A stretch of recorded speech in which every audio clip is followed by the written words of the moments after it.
आगे आगे देखो होता है क्या या म्हणीप्रमाणे निश्चितपणानं भरपूर लोक संपर्कामध्ये आहेत। सगळ्या लोकांना वाटतं आपल्याला तालुक्यामध्ये विकास काम करायचा असेल तर महाराष्ट्राचे उपमुख्यमंत्री व शिवसेनेचे मुख्य नेते एकनाथजी शिंदे साहेबांशिवाय पर्याय नाही। त्यामुळे सगळी लोक शिंदे साहेबांचं काम बघून त्या केलेल्या कामाचं पावती म्हणून सगळी लोक शिवसेनेमध्ये यायला तयार आहेत। भरपूर लोकांनी संपर्क केलेला आहे। तुम्हाला थोड्या दिवसात दिसेल कोण कोण लोक आता येतात ते निश्चितपणे तुम्हाला येत्या 1-2 दिवसांमध्ये तुम्हाला त्याची बातमी नक्की मिळेल। संपर्क म्हणण्यापेक्षा निश्चितपणे तिथं सुद्धा त्यांची एक प्रकारे गुमसट होत असेल, कारण त्यांनाही माहिती आहे आपल्याला जो नेता होता पुणे जिल्हा संपर्क प्रमुख म्हणून ज्यांनी काम बघितलं, अतिशय संघटनात्मकदृष्ट्या काम केलं, असे आजच त्यांची निवड झाली। सचिन भाऊ आहेर विधान परिषदचे उपसभापती, निश्चितपणे ते कामाचा माणूस म्हणून ज्यांच्याकडे बघितलं जातं। अशीच माणसं जर ती सुद्धा माणसं जर कामाच्या हिशोबाने किंवा जनतेची काम करायचं अशा हिशोबाने जर येत असेल, निश्चितपणे त्यांचेसुद्धा कुठेतरी मनात आता पाल चुकली आहे, ते सुद्धा भविष्यामध्ये 100% येण्याचा प्रयत्न करतील। आता तुम्हाला माहिती आहे मागच्या काळामध्ये शिवसेना, भाजप आणि राष्ट्रवादी यांची युती होऊन ही जागा राष्ट्रवादीला गेली।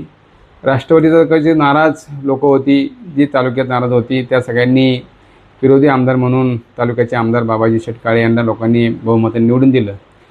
भविष्यामध्ये सुद्धा असंच काही विषय आले तर निश्चितपणे प्रत्येकाला आता आमदार व्हावं असं वाटतंय।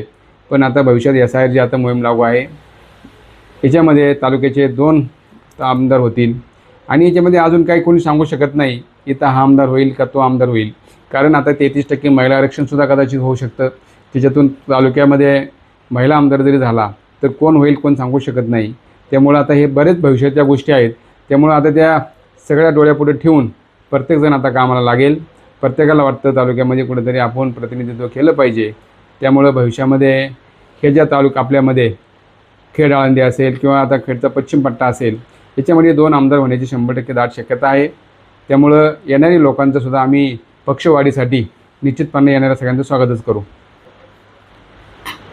विशेष म्हणजे शिवसेना, राष्ट्रवादी, भाजप आणि समजा भविष्यामध्ये तालुक्याचे आमदार बाबाजी शेटकाळे हे जरी पक्षात आले तर निश्चितपणे जी विकासाला जी गती आहे ती गती थांबलेली असेल ती गतीला स्पीड घेईल, तालुक्याचा विकास 100% होईल। जो विरोधाला विरोध जो होता तो निश्चितपणे कुठेतरी त्याच्यामध्ये तालुक्यात जो संभ्रम लोकांच्या मनामध्ये आहे तो कुठेतरी दूर होईल आणि तालुक्याचा विकास आता समजा 5-2 वर्ष झाले असेल, अजूनसुद्धा 5 वर्ष म्हणजे 3 वर्ष जवळजवळ 3 वर्ष तालुक्याचा अजून बाकी आहेत। त्याच्यामध्ये राजकारण पुढे 3 वर्षांनी काही होईल, पण निश्चितपणे तालुक्याचा विकास झाल्याशिवाय राहणार नाही। विशेष म्हणजे महाराष्ट्र राज्याचे मुख्य नेते एकनाथ शिंदे साहेब यांच्याकडे जर बघितलं तर ते विकास पुरुष म्हणून त्यांच्या बघितलं जातं। त्यांच्याकडे जी लोक आकर्षित होतात ती विकास कामाच्या दृष्टीने होतात, कारण आपल्या तालुक्यामध्ये खेड, चाकण, आळंदी अशा 3 नगर परिषद आहेत।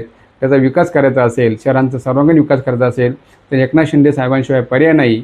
ह्या महत्त्वाच्या यांनी लोक प्रेरित होऊन या ठिकाणी विकासाच्या नेतृत्वाने याच्यामध्ये किंवा आता साहेबांनी काय असं कोणी लोक आता काही चुकीच्या पद्धती सांगतात, पैसे दिले, अमुक दिले, हे काही होत नाही। प्रत्येकाला वाटतं आपल्याला जनतेने जर निवडून दिला असेल, जनतेने जर सेवा करायची संधी दिली असेल तर आपण तालुक्याचा विकास केला पाहिजे। विकास कार्य केला तर निश्चितपणे प्रत्येकाच्या घराघरापर्यंत आपण पोहोचू शकतो आणि सामान्य माणसांची कामं होऊ शकतात। त्यामुळे निश्चितपणे भविष्यामध्ये त्याचा राजकारणाला फायदा होईल।